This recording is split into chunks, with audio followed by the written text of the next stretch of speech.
A'udzubillahi minasyaitonirrajim. Bismillahirrahmanirrahim. Assalamualaikum warahmatullahi wabarakatuh.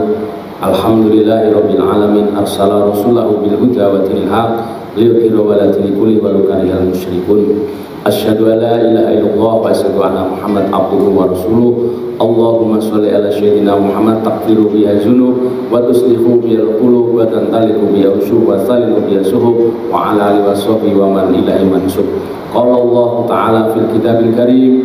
A'udzu billahi minasyaitonir rajim. Bismillahirrahmanirrahim. La in syarakatum la azidanakum wa la in kafartum inna adzabi lasadid. Al-ayat sadaqallahul azim.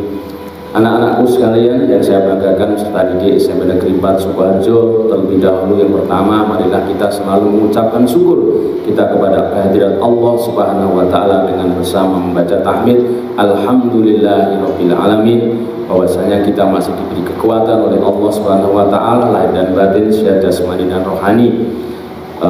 Karena pada bulan Ramadan kali ini kita masih diberi izin oleh Allah Subhanahu wa Ta'ala untuk bertemu pada bulan yang mulia, bulan yang barokah. Yang kedua, salam dan sholawat semoga tetap tercurahkan kepada junjungan kita Nabi Agung Muhammad Sallallahu Alaihi Wasallam. Selanjutnya anak-anakku, pada kesempatan yang kedua kali ini saya memberikan sebuah materi, yaitu beristiqomah dalam beribadah. Anak-anakku yang berbahagia, jadi istiqomah itu adalah menurut ketentuan Allah Subhanahu wa Ta'ala dan mengurungkan nafsunya. Jadi jalan di atas rel ketentuan Allah Subhanahu wa Ta'ala itu adalah istiqomah. Kemudian ibadah di sini dibagi menjadi dua bagian atau dua macam, yaitu ibadah secara vertikal, ibadah secara khusus hubungan Allah dengan makhluknya. Hubungan makhluk dengan Allah Subhanahu wa Ta'ala itu namanya ibadah khusus atau ibadah makhluk. Jadi di sini dalam melaksanakan ibadah adalah ada tata cara, ada aturan main, ada adab-adabnya yang dikerjakan di situ. Contohnya adalah yang pertama sholat. Kita mengambil sholat yang wajib, sholat subuh, ada duhur, ada maghrib, ada isya, ada asar dan seterusnya, 5 waktu dalam sehari.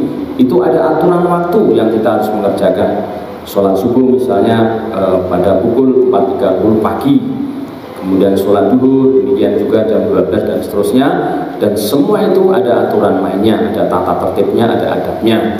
Kemudian jumlah rakaat yang harus dikerjakan di situ juga ada. Tidak semau kita yang menentukan, ada Allah Subhanahu wa Ta'ala melalui fikih dan lain sebagainya. Jadi kalau sholat subuh itu 2 rakaat, sholat duhur 4 rakaat, itu sudah ada aturan. Jadi kita tidak bisa mengerjakan sendiri-sendiri. Kemudian para anak-anakku sekalian, di rangkaian sholat wajib ada sholat-sholat rawatib, sholat-sholat sunnah yang mengiringi sholat wajib itu.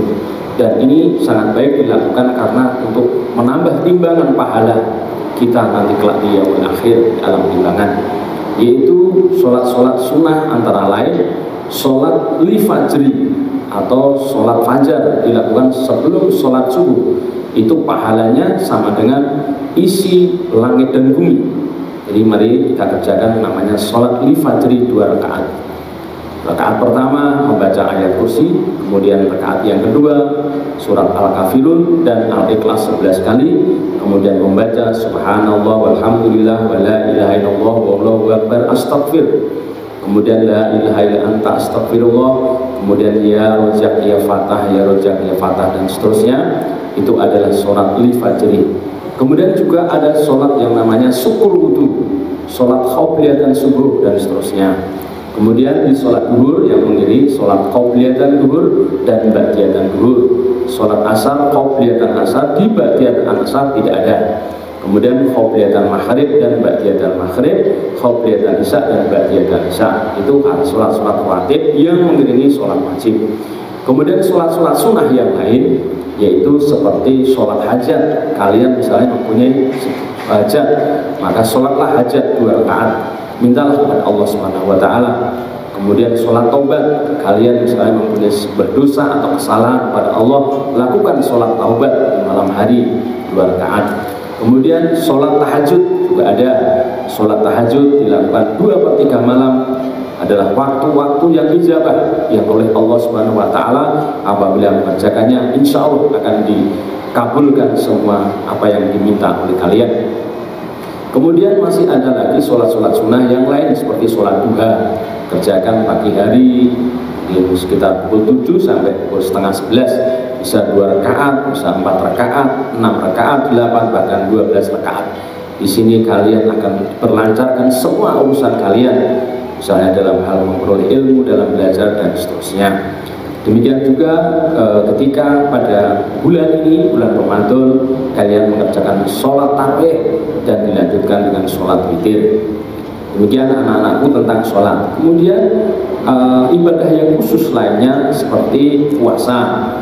Banyak Bapak Ibu guru kita yang telah menyampaikan hukum wajib berpuasa, yaitu di dalam surat Al-Baqarah 183. Ya ayyuhalladzina amanu kutiba alaikumusiyam kama kutiba alal ladzina min qablikum la'allakum tattaqun. Diwajibkan atas kamu berpuasa sebelum orang-orang kamu agar kamu menjadi orang yang bertakwa, menjadi orang-orang yang mutakin. Jadi akhir tujuan berpuasa orang adalah untuk menjadi orang yang mutakin atau menjadi orang-orang yang bertakwa. Kemudian lanjut ke zakat. Zakat pun juga ada aturan mainnya, zakat mal maupun zakat fitrah. 2,5% dari laba keuntungan selama 1 tahun kita hitung, itu kemudian dizakati, namanya zakat mal. Kemudian zakat fitrah dilakukan sebelum sholat Idul Fitri. Dan haji ataupun umroh, ya, haji atau umroh itu dilakukan oleh orang Islam yang mampu melaksanakan. Dan janji Allah, ya, kita bersyukur nikmat Islam sangat diberikan oleh Allah, yaitu 1 kali sholat di Masjidil Haram itu sama dengan 273 tahun. Nah, ini kenikmatan yang besar bagi kita sebagai umat Islam. Nah, apabila 5 kali berarti 273 kali 5 kali menjadi 1369 tahun pahalanya dikerjakan di Masjidil Haram. Kemudian kalau kita misalnya di sana 4 hari, berarti 1369 kali 4 sama dengan 5476 tahun. Masya Allah, ini adalah kenikmatan yang luar biasa yang janji Allah disampaikan kepada tamu-tamunya Allah. Dan saya doakan semoga nanti anak-anak semua SMP 4 bisa naik haji dan umroh. Allahumma amin. Kemudian yang kedua adalah ibadah yang umum, ibadah horizontal, hubungan dengan sama manusia, yaitu suatu perbuatan, tingkah laku yang membawa maslahat umat, membawa kebaikan umat dan seterusnya. Misalnya kita belajar, ya, belajar itu juga namanya ibadah secara umum karena ilmunya nanti bisa digunakan oleh sesama manusia.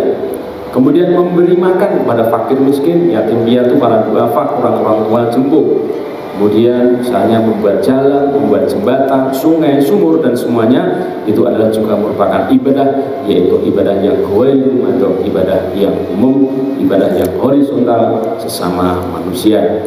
Demikian anak-anakku, mudah-mudahan ada manfaatnya. Subhanakallahumma wa bihamdika asyhadu an la ilaha illa anta astaghfiruka wa atubu ilaik. Maulaya sholli wa sallim daiman abada ala habibika khairil khalqi kullihim wa habibul ladzi turja syafa'atuhu li khulli qawlin min ahwali muhtahimil. Ya Rabbi bil Mustafa baligh maqasidana waghfir lana ma madaya wasiyal karami. Ya arhamar rahimin, ya arhamar rahimin, ya arhamar rahimin, faris alal muslimin. Nasrul minallah wa Allahu muwaffiq ila aqwamit thoriq. Assalamualaikum warahmatullahi wabarakatuh.